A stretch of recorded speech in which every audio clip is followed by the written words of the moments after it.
From UFOs to psychic powers and government conspiracies, history is riddled with unexplained events. You can turn back now or learn the stuff they don't want you to know.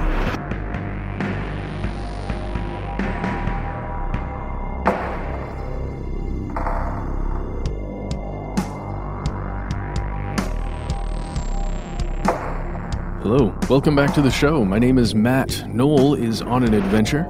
They call me Ben. We are joined with our super producer, Paul Mission Control Decant. Most importantly, you are you, hopefully. You are here, hopefully. And that makes this stuff they don't want you to know.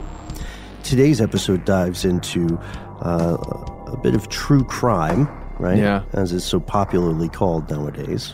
You know, I was discussing this with my wife. I think that most conspiracies, at least at the heart, are true crime stories. At least there's some element of crime generally somewhere within them. A cover-up, an attempt at secrecy, right? To conspire. And the etymology of conspiracy and conspire, to breathe together in secret. Yeah. Oh, yeah. I mean, I think we do a true crime show here. We haven't been limited to true crime, but I think there's some sand to it. A lot of the cases that we have found, or a lot of the phenomenon we have investigated, can be traced back to, when I say mundane, I don't want to sound like I'm diminishing it, but earthly, mundane, terrestrial crimes. Greed, anger, lust, gluttony, all the hits. Oh, the sins. All the sins. So we should also say at the top, I am very excited about some stuff we have coming up. I mentioned, I believe off air, about a very interesting story I found from folklore that also intertwines with true crime. Okay. And that folklore stuff is going to get dark. So stay tuned for that in a few weeks. But for now, today's episode, we are traveling through the power of the mind to Texas, to South Texas, to a town called Laredo. And Laredo is going to be fascinating for anyone who is not familiar with the area and for anyone who's not from the States even. And that's because borders, despite all the hubbub you hear in the news, borders historically have not been sharply demarcated things. Borders sort of slide into one another, right? And the first borders were all terrestrial obstacles, impassable mountain ranges, unfordable rivers or gigantic oceans or deserts where nothing could grow. Yeah, essentially everything on this side of whatever this unsurmountable thing is one place, and then on the other it's the other. Yeah, absolutely. But if you look at Laredo, Texas, and then you look at Nuevo Laredo, which is immediately across the border, like it looks like almost a city in two, or a town in two. Yeah, it looks like a city with a river that bisects it. Exactly. The Rio Grande, right? Exactly. So this is a great point, because nowadays, increasingly, borders are politically demarcated, right? One of the incredibly effective and entirely immoral, I would say evil strategies that European powers used to subjugate native peoples on the African continent was the creation of political borders. So let us take a look, the European forces would say, at the natural demarcations people have made. For thousands of years, this community or this tribe or this nation lived here. Well, let's bisect it. So now they live in three different areas and they can't gather as easily. It's it's a predecessor of gerrymandering, but a much more brutal one. Yeah, I see that. With the effect being, of course, the removal of power from the people. And this means that in terms of social impact, borders, whether they're based on an insurmountable obstacle or whether they're based on the political aims of the people drawing the maps, they still have very, very powerful effects on the people who live in the area. And the southern border between the United States of America and Mexico has been in the domestic and international news for some time now, for a couple of years. Really, it was a campaign slogan from the Trump administration that launched this into the zone of international media. And as we record this, the sitting president issued a national emergency dealing with border security? Yes, that is correct. Declared a national emergency when Congress rejected the executive branch's initial request for money to build a wall, a physical barrier. Physical barriers already exist at different points along the border, but this pitch was for the construction of a contiguous barrier of some sort. What would that barrier be exactly? That sort of changes depending on the news cycle, you know? Yeah. But when you hear about the southern border between the United States and Mexico nowadays, you're primarily going to hear about that ongoing debate. Should the U.S. build or extend the existing physical barriers across the span of the border? If so, who should pay for this? You know, and what would the benefits, if any, be? What would the consequences, if any, be? You will hear widely varying and wildly varying ideas and takes on this whenever you tune into the news or whatever podcasts you listen to. Today's episode is not about that wall, not about that physical barrier, nor is it about the debate involved. But it is physically where we are. It is physically where we are, right? You see, folks, there has been a ton of media coverage, and there's been a ton of reporting about crime or the lack of crime along this very border. And today's story does concern crime, but perhaps not the way some of us might initially assume. So we said we're in Laredo. Where's Laredo, Matt? Can you tell us about Laredo? What is this thing? Yes, it's in southern Texas. It's the seat of Webb County there. It's immediately on the Rio Grande, as we discussed. The Rio Grande separates it from New Laredo, which is on the Mexican side of the border. And it's about 240 kilometers southwest of San Antonio. That's your biggest landmark of sorts, or I guess city mark. And it's about 150 miles. Yeah, yes, roughly. And it's one of the most important, one of the principal border crossings that exist between Mexico and Texas, and specifically to get from Mexico into Texas. And that's a legal border crossing. Correct. Okay. A legal border crossing. Legal border crossing. Yes. Oh, man, it's so... Red leather, yellow leather, right? Yes. For all the theater kids in the audience today. Absolutely. So let's talk about the human beings that are there. So as of 2017, the population of Laredo was estimated to be about 260,000, almost 261,000. The population is roughly 95.6% Hispanic or Latino, and this city, is ranked one of the least ethnically diverse cities in the entire country. And, quick update, I dug into that a little bit more. It is the one, top of the bullet. The least ethnically diverse, which is another way of saying the most homogenous in terms of ethnicity area in the nation. Wow. Which is pretty nuts because the United States has a lot of pockets of population, right? Yes. But often these will occur in areas where they're part of a city that is composed of other pockets. You know what I mean? Absolutely. I would say that very much describes Atlanta. Yeah. The city of pockets. Sure. And Atlanta is more integrated than many other cities here in the modern day.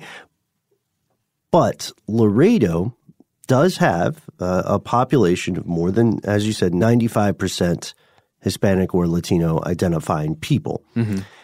And for some people, this would be indicative of the point we made earlier that borders tend to be graying areas. Yes. You know what I mean? Yes.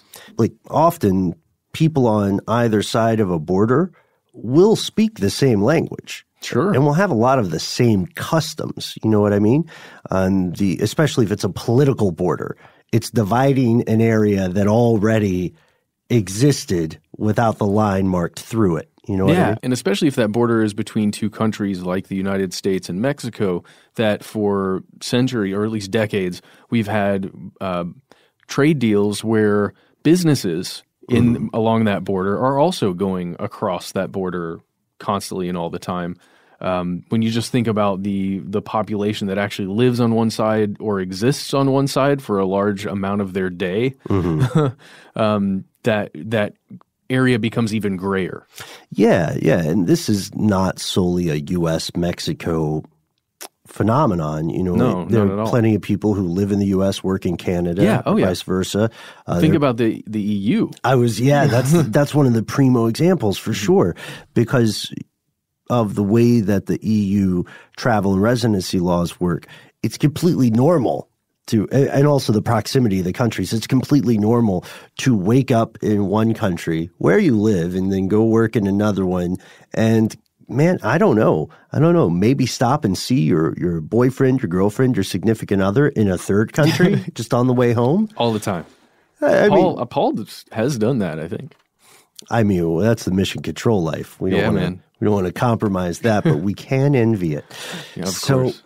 So with this idea of borders, here in the U.S., we encounter concerns about crime, usually concerns about smuggling of one sort or another, drugs, people, or we hear things about violent crime, robberies, gang activity, murder, assault. At least that's reported and then becomes a newsworthy story, at least for a few hours. Right. If it bleeds, it leads. And one of the concerns that often crops up when we talk about crime at any international border is going to be the concern of how overblown or how ignored a phenomenon is. Is there a ton of crime that's being unreported?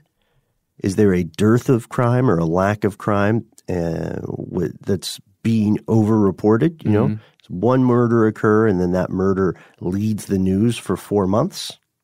Those are definitely, I would say, the viewpoints from which a lot of times people form an opinion about crime at borders. Yeah. Because realistically, most people don't have time to take a week off, drive down or fly down to the border and watch themselves. You know, you have to find news sources or reporting sources that you can trust. Or even to take the time just to do some research from a computer. Oh, yeah. Like what we do on the show, you sit down and research and write about it. Nobody has time for that unless you're getting paid for it. That's not a bad point. It's tough but fair. Yeah. It's tough but fair. So let's talk about crime in Laredo. From what we found, we went straight to the official government statistics. So past the pundit headlines and so on. And what we found is that over the past 9 years or so, crime in Laredo has dropped significantly. It has not escalated. One of the pitches that you'll hear for the construction of more physical barriers or a contiguous physical barrier is it's not designed to be a political argument. It's designed to be an argument about security. And the idea here is that A, crime is increasing, and that B, some sort of physical barrier will help reduce or mitigate that increase. That's just the argument as it's laid out. Ton of people agree with it. Ton of people disagree with it. That's the argument. It couldn't be more polar. It could not be more polar. That's an excellent observation. However, the assumptions of that argument fall a little bit short in Laredo because in this town, Homicide cases dropped 36% from 2009 to 2017. Robbery declined 47%, and aggravated assault dropped 30%. This is according to the Laredo Police Department's annual report in 2017. So crime appears to, at least in several key areas, be going down in Laredo rather than escalating. But there's something else at play here. It's not just everybody pulling an REM, shiny, happy people thing. You know, everybody didn't just suddenly become friends. Yeah. Most violent crime rates have dropped by double digits, but sexual offense cases have increased by 48% during that same 9-year span from 2009 to 2017. So other stuff dropped by a third, or in some cases almost halved, but this stuff increased by almost 50%. Yeah, that's a tough statistic. Mm-hmm.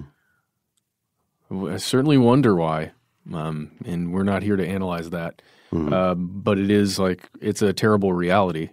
It's a terrible reality, and of course you could make arguments saying that maybe there's something wonky in the way it's reported. Of course. We do know that in this country, as unfortunately is the case in many other countries, there are a lot of homicides that go unreported. Right? True. In this case, we see that there's an anomalous spike. Everything else is going down. This thing is spiking. Let's look at murder. Murder specifically. Murder is dropped, but it's still occurring. And you can find some fairly robust murder statistics in Laredo on a website called city-data.com. And this compiles all of the murders, sexual assaults, robberies, burglaries, car thefts, non-car thefts, arson, and so on across the town, across Laredo and Nuevo Laredo as well. So let's think about who these murderers are or who these criminals are. Should we give some some numbers as to some of these dates? Oh, yeah. Just to have so everyone understands. So if we're looking at this table that goes from 2002 until 2016. If we're just looking at murders, the lowest number you're going to find between those dates occurred in 2013, at least the reported ones, and there were only 3 murders that year. Then a max would be 2003, which is 29 murders in that year. So those numbers are fairly low. I mean, They seem very low. We don't have a really good thing to compare it to, but over, in a big city, there are significantly more murders than that generally on average per year. So I guess the big question is, who are the people in Laredo and New Laredo who are killing other humans? Right. Who are these murderers? Now, we wouldn't be wrong if we were listening to this and we just shrugged and said, well, unfortunately, the usual gangs, maybe jilted lovers in crimes of passion or former employees rather, maybe drug dealers, human traffickers, criminals, sleazebags, scum. There are always elements of these criminals in the mix. But Laredo, it turns out, may have birthed something else, something that is fortunately much less common, something that is in many ways more dangerous and definitely more alien. Yes. What happened in Laredo that caused a man who's hired to protect the border, but instead used that area as his personal hunting ground? We'll have the answer after a word from our sponsor.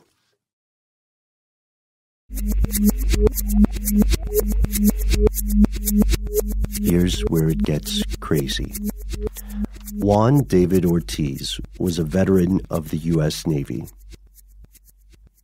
He was married with children and held a bachelor's degree from the American Military University and a master's degree from St. Mary's Academy in Texas. After leaving the Navy, Ortiz finds work for the U.S. Border Patrol, and he spends 10 years there, functioning as an intelligence operator or an intelligence officer. As an intelligence officer, Ortiz was well aware of Laredo's seedy underbelly. The sex workers, the drug dealers, the drug addicts, the criminals, and the smugglers, everyone making a living on the wrong side of the law for one reason or another. And somewhere along the way, he became a killer. So let's go to the night of September 15th, 2018. There's an unidentified woman who was, at the time, she was at least functioning as a sex worker on that night, and she met up with a man that she knew of, at least, as David. And she was feeling uneasy about deciding to, I guess, hang with David or go on a date with David or whatever. And there were two other sex workers that she knew of who, at least that she was aware of, had been recently killed. And one of those people was her personal friend named Melissa Ramirez. Mm-hmm.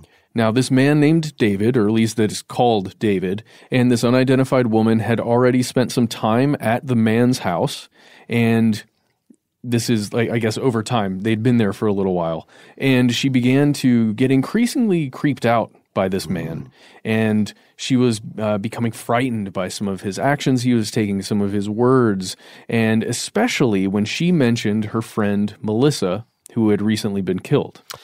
He had reacted so strangely, in fact, she later told authorities, and the situation had grown so tense during the conversation that she vomited in the front yard of the house before they went back into the truck and left, ostensibly to go to a gas station. As this woman, who remains unidentified at the time of recording, later recounted to police, the thought of Melissa stayed on her mind. It's fair to say it haunted her, and she kept bringing up her dead friend. In response, suddenly, this man, this David, pulled out a gun and grabbed the woman by her shirt. Luckily, I think her fight or flight reflexes were already pretty amped up at this point. She manages to jump out of the vehicle, and her shirt rips from her body during the process. David screeches off. He flees the scene, and the woman finds a state trooper at a nearby gas station. She tells the trooper what happened, and then she is also able to tell law enforcement the location of this David's home. David, who would later be identified as Juan David Ortiz, hid out in a hotel parking lot after fleeing officers attempting to apprehend him. He was found and arrested at 2:30 a.m. And here's the thing. David was arrested, and shortly after he was arrested, he began spilling the beans, essentially just telling all. And he was confessing to very specific things. And when he talked about his motivations of why he was doing what he was doing, which we're going to get into here in a moment, but his at least stated motivation was that he wanted to, quote, clean up the city. And he said that he had, in fact, killed this unidentified woman's friend, Melissa. He admitted that he did that on the 3rd of September in that year, 2018. But that wasn't all. He also confessed that he had committed more than just that one murder.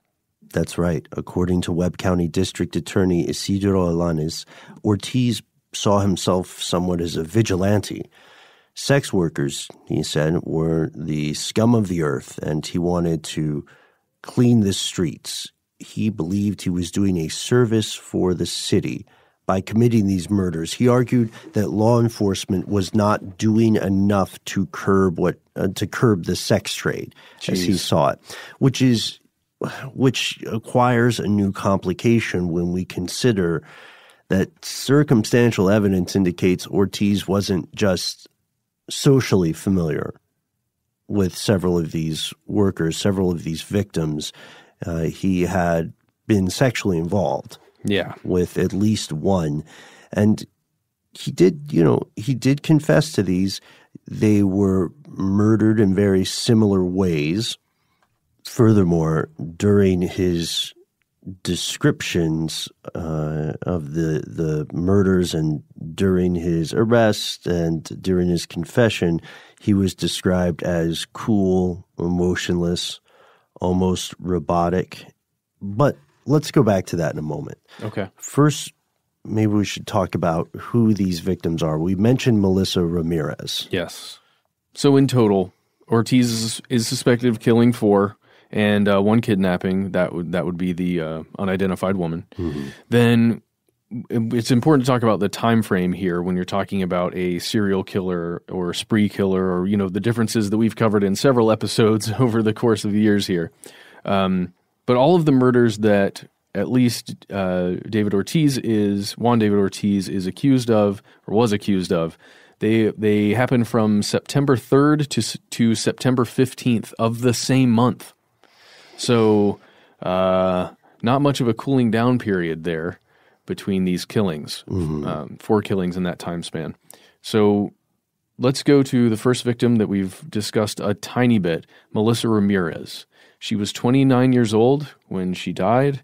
She was killed on the 3rd of September, 2018. She was taken to Jeffries Road in the area, and she was shot in the head.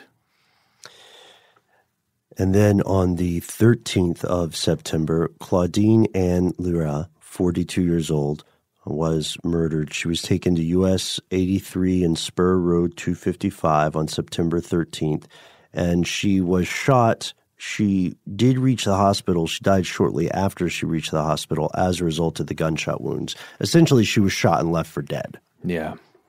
And then we have Griselda Alicia Hernandez Cantu. She was 35 when she died, and she was killed on the 15th of September 2018. She was shot, but according to coroners, she died due to blunt force trauma. And so shot and then battered. Yes. And the last identified victim at this point is Humberto Janel Enriquez Ortiz, a 28-year-old, killed on the same day as Griselda on the 15th of September 2018, also through a shot to the head. This victim was a trans woman, identified as such. As far as authorities can tell at this time, or as far as what's been made publicly available about these confessions, that didn't play into the factor. He was hunting and killing specifically people based on their occupation. Yes. So this leads us to ask, what else is out there?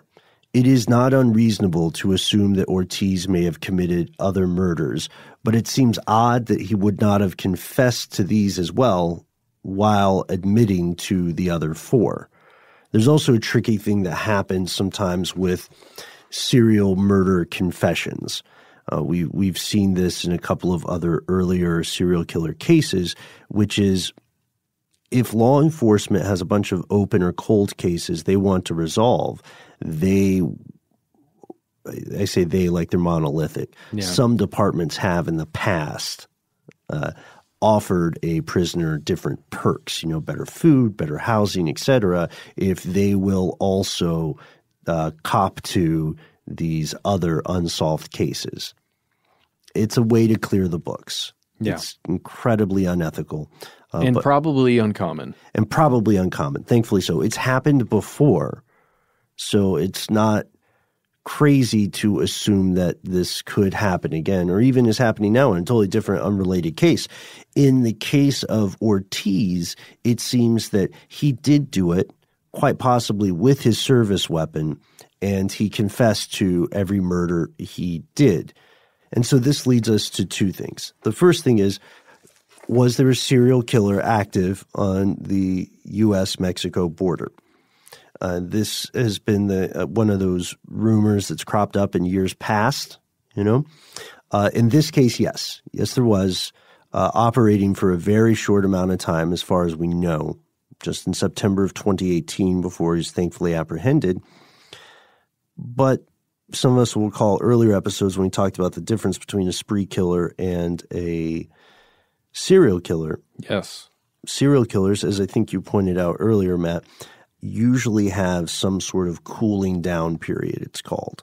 So whatever that specific MO is, they commit a murder using that specific, ritualistic set of circumstances or approach, and then they stop for anywhere from, days to months, in some cases years, and then they rinse and repeat the same behavior.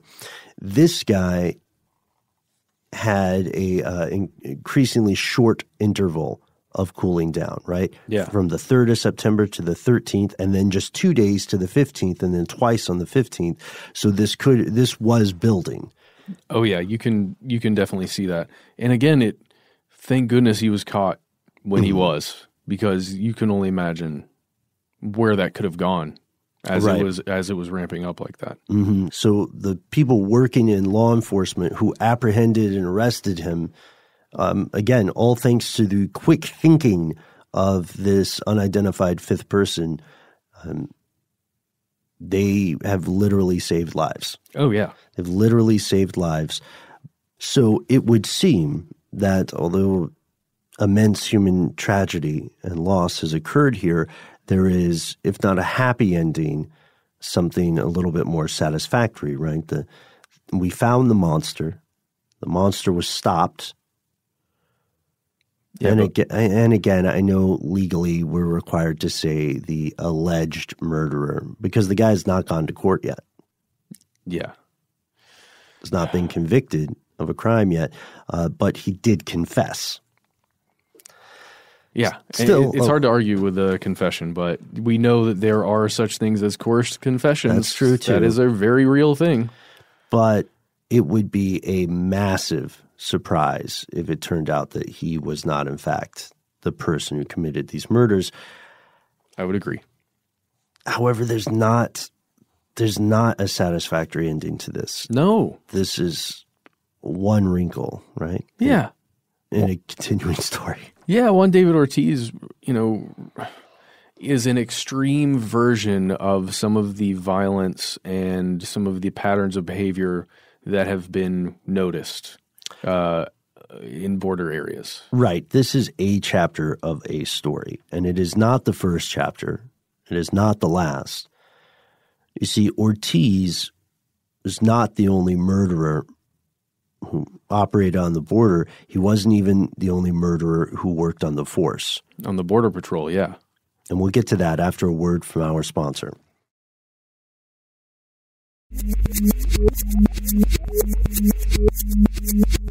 And we're back. Let's jump to a few months prior to when Juan David Ortiz was arrested. Let's go to June of 2018. In that month of last year, another border agent, Ronald Anthony Burgos Aviles, was indicted on 2 counts of capital murder for allegedly killing his 27-year-old lover, I guess, at the time, and their 20-month-year-old son. And prosecutors are currently seeking the death penalty in his case. As well as Ortiz's, yeah. Exactly. Now, there are fewer details available here, partially because the judge presiding over this case issued a gag order at the defendant's request. This prevents all involved parties from discussing the case publicly. You can still, if you're a journalist or an interested person involved in the case, you can still go to public hearings. Those aren't closed down. But a gag order means that prosecutors, the attorneys for the defense, witnesses, police, and other officers of the court, the bailiff, the stenographer, etc., anyone with ties to the investigation cannot discuss, summarize, or comment on the case in any way. So this case is nascent. It's still developing. It has not yet completed its passage through the legal system.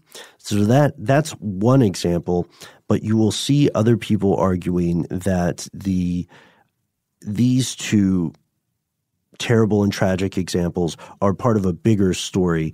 The Texas Observer recently wrote an article called "The Border Patrol Serial Killer is Part of a Long Troubled History." This is by journalist Gus Bova. And what we find is that now the Laredo sector of Border Patrol alone hosts around 1,700 of the 20,000 total Border Patrol agents. And according to this article, Ortiz was at least the fourth patrolman to be arrested this year.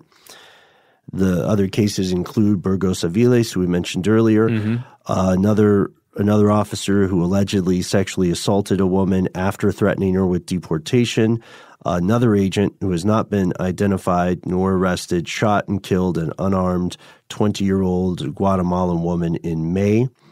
And this had been dubbed a series of very tragic coincidences. Yeah. Or, maybe a pattern of abuse within the law enforcement, but that's probably not it. It's just that's what it appears to be, maybe.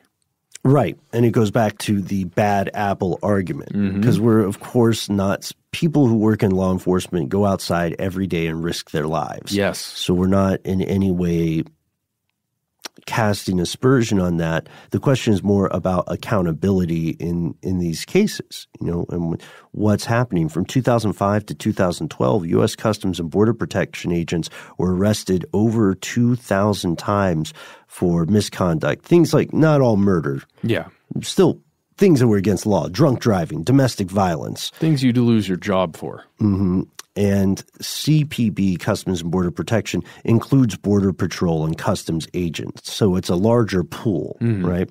A 2013 Government Commission report found that Border Patrol agencies regularly stepped in the paths of cars to justify firing at drivers, as well as shooting at people throwing rocks, including teenagers on the Mexican side of the border. Yeah, I remember hearing about a few of those occurrences in the news. That's rough. Now, there's already been widespread speculation that Ortiz might have other victims that have yet to be publicly identified or conclusively linked to him. And as we said before, it's weird. It's not impossible, but it's weird that he would readily confess to 4 murders, a 5th kidnapping, and somehow keep the other stuff out of the news. Yeah. There's definitely more to this story. We've already noted that according to the U.S. legal system, he's still innocent. He's being tried for crimes, but until he's convicted, he can't legally be called a confirmed serial killer. But we have to ask, is there more to this story? Are there murders occurring along the border that are being unreported? And if so, who are the victims? Who are the perpetrators? Right? And how can we be sure that they're all being found? Like, all of the victims are even known to be missing. There's such potential in a border for someone who may be a part of trafficking, or either willingly or unwillingly, that ends up just a victim and never found. It's pretty terrifying. Right. These are tough questions. In many cases, unfortunately, they may be unanswerable because people can fall through the cracks. Someone who is attempting to cross a border illegally may be betrayed by the forces that said they would get them over safely, and their bodies might never be discovered, or when discovered, not identified. Yeah. And what we have for today's episode then is not a happy ending, other than a budding serial killer. Yeah. A newly active serial killer was apprehended, thankfully, right? But this is a small snapshot into what may be a larger systemic problem. And if it is a larger systemic problem, if it's not a case of a few bad apples or something like that, then what is the solution? Does a solution exist? We'd like to hear from you. You can let us know on Instagram, let us know on Facebook, let us know on Twitter. Additionally, tell us about the crimes in your neck of the woods, whether in the U.S. or your home country, or just a crime you've heard of that you believe has been underreported. Tell us what happened and why you think it's not getting more coverage. Absolutely. Please write to us. Just give us your experience if you want to, because we would like to learn along with you and learn from your experience. Just before we kind of like do the full wrap up here, I just want to point out something that the Texas Observer pointed out, and that is the number of staff working on Border Patrol, like officially at least, and how it's increased from like in the past 19 years, or I guess they have statistics for the past 17 years as of 2 years ago, if that makes sense. Mm-hmm. So 2000 to 2017. And just showing that it was around 9,200 people officially staffing the United States border in the year 2000. And that grew all the way up to 17,500 roughly in 2008 over the course of 8 years. So it doubled almost. Then the next year, 2009, it jumped up to the 20,000 range, and it's kind of stayed between, let's say, 19,000 and 2,150 over the course from 2008 to 2017, just to show that that's a lot of people. If you think about a couple of thousand human beings that you're vetting and bringing in to be police officers, essentially, and Border Patrol agents. And the Texas Observer just makes the point that it's that kind of growth over that amount of time seems to be too rapid in order to fully vet all of the humans that you're hiring. Yeah, so maybe there just needs to be a more in-depth vetting process. Who knows? And that's one of the arguments you'll probably hear. And you may have heard that one. But again, sometimes you just can't catch that anomaly because it's operating essentially right in front of your eyes and you just don't realize it. Right. Or in the case of the kind of festering mental condition that could lead someone to become an active serial killer, it may be rotting away internally. You know what I mean? Yeah, exactly. All right. Whew. So write to us or call us. If you call us, you can leave a message and it might get on the show. And we would love to hear your stories and then respond to them in an episode in the future. So call us. We are 1-833-STDWYTK. That's just an acronym for stuff they don't want you to know. And do that. If you don't want to do that, send us a good old-fashioned email. We are conspiracy@howstuffworks.com.